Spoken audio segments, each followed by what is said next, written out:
Hello everyone. अगर आप किसी भी स्टेट पीसीएस या फिर यूपीएससी की प्रिपरेशन कर रहे हैं और समझ नहीं पा रहे हैं कि अपने मेंस के नोट्स कैसे बनाएं, तो ये वीडियो आपके लिए होने वाली है। वीडियो को लाइक ज़रूर कर दीजिएगा अगर आपको पसंद आती है तो, और चैनल पर सब्सक्राइब जरूर कर लीजिएगा क्योंकि अब मैं प्री और मेन से रिलेटेड बहुत सारी वीडियोज़ लाने वाली हूँ। तो चलिए वीडियो को स्टार्ट करते हैं। आप सभी जानते हैं कि जो यूपी पीसीएस में जीएस के 6 पेपर होते हैं, तो उन 6 पेपर का पूरा सिलेबस मेरे इन स्पाइरल्स में है, जो कि मैंने नोट्स बना करके रखे हुए हैं। तो अब जैसे कि मेंस है तो मैं इसमें क्या करूंगी, मैं केवल इसमें करंट का एस्पेक्ट, इसमें 2-3 कुछ वैल्यू ऐड होने होते हैं हर एक टॉपिक में, तो बस मैं वो ऐड करूंगी और मैं मेंस रेडी हूँ। तो क्या आप मेंस रेडी हैं? तो सबसे पहले मैं आपको दिखा देती हूँ कि मैंने नोट्स कैसे बनाए हैं। तो मैं पेपर वाइज लेकर इसके चलूंगी। तो सबसे पहले मैंने उठा लिया है GS1 का। तो इसमें देखो मैंने मोटा मोटा लिखा हुआ ऊपर कि इसमें हिस्ट्री है, ज्योग्राफी है, सोसाइटी है, ठीक है। तो इसी के मैंने अपने ये नोट्स बनाए हुए हैं। ये जो नोट्स हैं ये बनाए थे मैंने 2023 के जब मेंस था तब मैंने ये नोट्स बनाए थे। उससे पहले मेरे पास मेंस का कोई भी नोट्स नहीं था, और जो कि 2023 में ऐसा हुआ बल्कि कि टाइम बहुत कम था और मैं केवल नोट्स ही बनाती रह गई, मतलब आंसर राइटिंग वाली बहुत कम प्रैक्टिस हुई मेरी।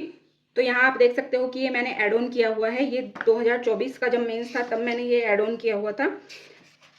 इस तरह से मैंने अपने नोट्स बनाए हुए हैं। देखिए जैसे कि आर्ट एंड कल्चर का है तो मैंने बताया हुआ है कि स्तूपा का क्या स्ट्रक्चर होता है, वेदिका का क्या स्ट्रक्चर होता है, तोरण द्वार कैसा बनता है। तो ये हम अपनी आंसर राइटिंग में भी इंक्लूड करते हैं। देखो 2024 में मुझे इतना अंडरस्टैंडिंग हो गई कि मैंने इसका जो छोटा डायग्राम है वो बना लिया। तो जो ये नोट्स मेकिंग वाली प्रोसेस है ना, तो ये हमें अंडरस्टैंडिंग के साथ साथ आती है, टाइम लगता है। देखो ये जैसे कि मंदिर वाला जो स्ट्रक्चर होता है, जैसे नागरा स्टाइल हो गया या फिर दरबड़ा हो गया, तो मैंने इसकी भी मतलब स्ट्रक्चर बनाई हुई है। तो हमारे नोट्स में वो सब कुछ होता है, चाहे वो स्ट्रक्चर हो, डेफिनेशन हो, पॉइंट्स हो। देखो ये मैंने छोटे उसमें करके लिखा हुआ है कि चोलकालीन जो मंदिर है उनकी क्या विशेषताएं थी। तो हम अपने नोट्स में सब कुछ इंक्लूड करते हैं जिसकी हमें ज़रूरत होती है। देखो मैंने छोटी छोटी ये स्पेस जो है वो हमेशा ही छोड़ के रखती हूँ ताकि मुझे बाद में कुछ ऐड ऑन करना पड़े तो मैं कर दूँ। देखो मैंने यहाँ पे इंट्रो लिखा हुआ है कि अगर चोल वन से रिलेटेड कुछ आ गया तो मैं उस पर ये इंट्रो दे सकती हूँ। कंक्लूजन लिखा हुआ है मैंने। तो ऐसे मैंने हर जगह लिखा हुआ है कुछ ना कुछ। तो आप भी जब नोट्स मेकिंग अपने बनाएं तो इसी तरह से बनाएं। क्वेश्चन आंसर की फॉर्म में बनाना मतलब बहुत ज़्यादा सही नहीं है। अब बात करेंगे ज्योग्राफी की। तो देखिए मेरी ज्योग्राफी जो है वो यहाँ से स्टार्ट हो रखी है।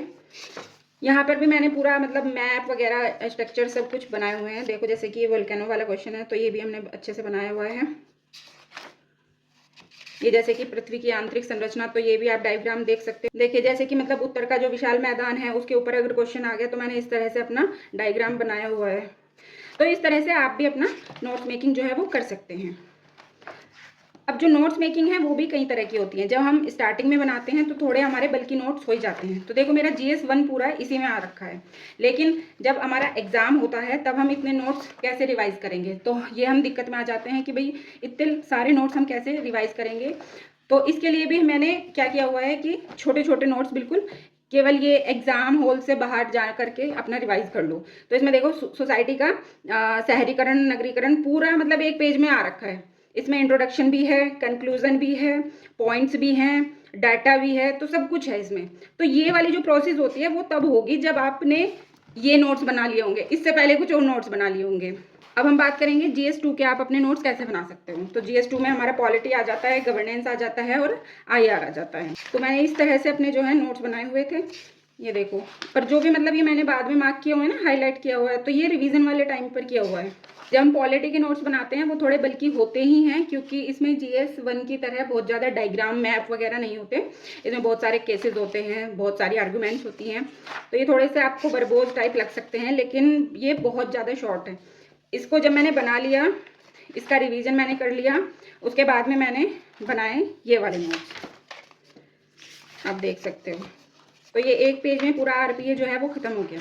तो आप इसमें भी इस तरह से नोट्स बना सकते हो। तो देखो जैसे यहाँ पर कोई जगह नहीं बची हुई थी तो मैंने ये स्टिकी नोट्स में बना दिया। और ये इंट्रोडक्शन है, ये कंक्लूज़न है, जो कि मतलब हम टाइम टू टाइम सीखते हैं कि हमें अपना कंक्लूज़न कैसे एंड करना है। जैसे कि रामनाथ कोविंद की रिपोर्ट आई थी, तो ये मैंने अपना कंक्लूज़न जो है वो ऐड कर लिया था।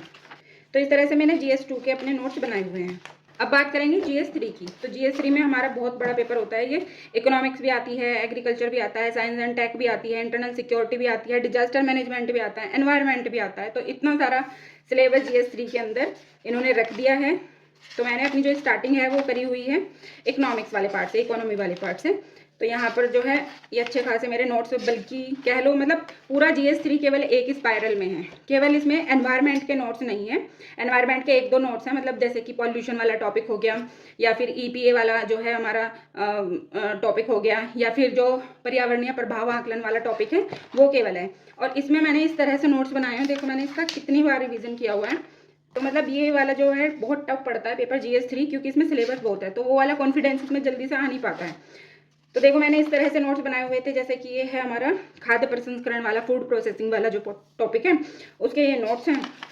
और इसमें भी मैंने इतने सारे स्टिकी नोट्स वगैरह लगाए हुए हैं। देखो जिस ये वाला टॉपिक है, और ये सिलेबस का तीसरा या चौथा पॉइंट है कि मतलब जो सिंचाई विधि है विभिन्न प्रकार की और क्या प्रणालियाँ हैं, तो इसमें डाटा के थ्रू बताया हुआ है। और साथ में इसमें ये भी बताया हुआ है कि आप कैसे आंसर राइटिंग कर सकते हैं। मान लीजिए ये वाला आ गया कि सूक्ष्म सिंचाई प्रणाली की मुख्य विधियां कौन कौन सी हैं, तो हम इसे इस तरह से प्रेजेंट कर सकते हैं कि एक तरफ हमने रेन गेन वाली बता दी, एक तरफ हमने बूंद बूंदिया जो इजराइल मॉडल है वो हमने बता दिया। तो अगर जब हम नोट्स बनाते हैं तो वो रिवीजन में तो हेल्पफुल होते ही हैं, साथ साथ में आंसर राइटिंग में भी वो हेल्पफुल होते हैं। तो अगर अभी तक भी आपने अपना मेंस का प्रिपरेशन स्टार्ट नहीं किया है, आंसर राइटिंग वगैरह नहीं किया है, नोट्स नहीं बनाए हैं, तो भाई जल्दी से लग जाओ, क्योंकि सिलेबस इतना होता है जिसकी कोई हद नहीं होती। सिलेबस पूरा करते करते आपका मेंस कब आ जाएगा आपको पता भी नहीं होगा। और ये है मेरे पूरे GS4 के नोट्स, केवल इस छोटे से स्पायरल में हैं GS4 के, क्योंकि ये छोटा पेपर होता है और इसमें मतलब थ्योरी वाला पार्ट थोड़ा सा कम होता है, बाकी तो जो रहते हैं एग्जाम्पल्स रहते हैं। ये मैंने कीवर्ड के थोड़े से नोट्स बनाए हुए हैं कि मतलब बिल्कुल एंड टाइम पर जो है मैं देख कर जा सकूं। और मेरे कुछ नोट्स इस तरह से हैं, ये मैंने जो IPS गौरव त्रिपाठी सर हैं उनसे, उनकी क्लासेस से नोट्स बनाए थे GS4 के। और मैंने 1 पेजर नोट्स टाइप ये बनाए हुए हैं। तो मैं जब भी एग्जाम हॉल से बाहर होती हूँ तो मैं केवल ये रिवाइज करती हूँ। ये मैक्सिमम से मैक्सिमम मतलब 15 पेज होंगे, 15 से 20, और वो भी उसमें भी मतलब इतने सारे डायग्राम वगैरह सब बनाए हुए हैं। तो ये मतलब बहुत ज़्यादा शॉर्ट में है, और जब कोई चीज़ शॉर्ट में होती है तो उसे समझने से पहले बहुत सारी चीज़ें पढ़नी पड़ती है। अब हम बात करेंगे GS5 और 6 की। तो उन दोनों के लिए मेरे केवल इस रजिस्टर में नोट है, और ये भी पूरा भरा हुआ नहीं है, इसमें बहुत सारी मैंने जगह छोड़ी हुई है डेटा वगैरह के लिए। और ये वो पॉइंट मतलब नोट्स हैं जो मैंने एग्ज़ाम हॉल से पहले ही मतलब रिवीजन करने के लिए बनाए थे। तो हार्डली 10 पेज भी नहीं होंगे, 10 पेज में मतलब GS6 पूरा समाया हुआ है।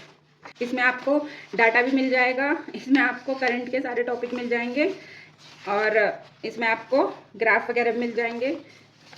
तो चलिए मैं आपको दिखाती हूँ कि मेरे GS5 और 6 के नोट्स कैसे हैं। तो मैंने स्टार्टिंग की हुई है GS6 से, और उसके बाद में है GS5। GS5 जो है मेरा यहाँ से स्टार्ट होता है, यहाँ से, ठीक है। तो केवल ये हैं GS6 के नोट्स, और ये हैं GS5 के नोट्स। GS5 के तो बिल्कुल ही कम हैं, क्योंकि उसमें बहुत सारे सिलेबस जो है वो हमारा GS1 से ओवरलैप होता है, तो उसके लिए मैंने नोट्स बहुत कम ही बनाए हुए हैं। तो ये भी कुछ इस तरह से नोट्स हैं, और मेरे सारे नोट्स जो हैं वो टॉपिक वाइज हैं, मतलब जैसे जैसे सिलेबस में टॉपिक है वैसे वैसे मैंने अपना टॉपिक डाला हुआ है, उसके बाद में उसका कंटेंट लिखा हुआ है। तो आप देख सकते हो, आपको भी अपने नोट्स जो हैं वो इस तरह से बनाने हैं, और मैं कोशिश करूँगी जितना मुझे टाइम मिल पाता है तो मैं वीडियो डालती रहूँगी कि आप कैसे अपनी प्रिपरेशन करें। अच्छा, एक और मैं आपको बता देती हूँ कि जैसे आप आंसर राइटिंग करोगे तो पहले दिन तो आपको आंसर राइटिंग होगी नहीं। अगर आप केवल क्वेश्चन रट करके आंसर राइटिंग करते हो तो देखो, जो क्वेश्चन हम टेस्ट सीरीज में लगाते हैं या PYQ में लगाते हैं वो जो है डायरेक्ट तो आने वाले हैं नहीं, यानी कि आपको एग्जाम हॉल में सोचने का टाइम लगेगा। और अगर आपने एग्जाम हॉल में सोचा या सोचने का टाइम लिया तो आपका एग्जाम जरूर छूट जाएगा, क्योंकि वहाँ इतना टाइम नहीं होता कि आप सोच कर आंसर लिखो। बहुत लिमिटेड टाइम होता है, और अच्छी खासी प्रिपरेशन में भी बस पेपर कंप्लीट ही हो पाता है। तो अभी से अपना सिलेबस जो है वो ख़त्म कर लो, और 100% ना ख़त्म करो, उसको 80% जो है वो ख़त्म कर लो। ऐसे टॉपिक मैं भी आपको बता दूंगी, या आप भी खुद से सर्च कर लो जिन पर मतलब क्वेश्चंस बनते हैं, उन क्वेश्चंस को ढूंढो, उनके शॉर्ट नोट्स बनाओ, और फिर अपनी आंसर राइटिंग करो। यही एक मेंस का जो है मंत्र है कि आप मेंस कैसे पास कर सकते हो यार। ये कर सकते हो आप लिख लिख कर। जब तक आप आंसर राइटिंग नहीं करोगे मेंस पास बिल्कुल भी नहीं होगा। 2023 में मेरी यही गलती थी कि मेरा मेंस क्लियर इसीलिए नहीं हुआ क्योंकि मेरी आंसर राइटिंग जो है वो बिल्कुल भी नहीं थी। मैं केवल नोट्स बनाने में रह गई, मैं अपना सिलेबस कंप्लीट करने में रह गई, और उसकी पनिशमेंट मुझे ये मिली कि 2023 की लिस्ट में मेरा नाम नहीं था। तो आप ऐसी गलती करने से बचो और अपने नोट्स बनाओ, स्टिकी नोट्स बनाओ, 1 पेजर नोट्स बनाओ, लेकिन नोट्स बनाओ। तो जो 1 पेजर नोट्स होते हैं इस तरह के, वो तो आपको खुद ही बनाने हैं। लेकिन जैसे इस तरह के नोट्स हैं जो थोड़े बल्कि हैं, जो थोड़ा सा मतलब पॉइंट्स की क्लैरिटी देते हैं, जो थोड़े डिटेल में बनाए हुए होते हैं, वो आप या तो कहीं से अरेंज कर लो या फिर आप खुद से बना लो। तो आप लोगों की एक क्वेरी थी कि हम अपने नोट्स कैसे बनाएं, मेंस के नोट्स कैसे बनाएं, तो मैंने आपको ये बता दिया है। अगर आपका अभी भी कोई डाउट रह गया है तो प्लीज़ मुझे कमेंट सेक्शन में ज़रूर बताइएगा। तो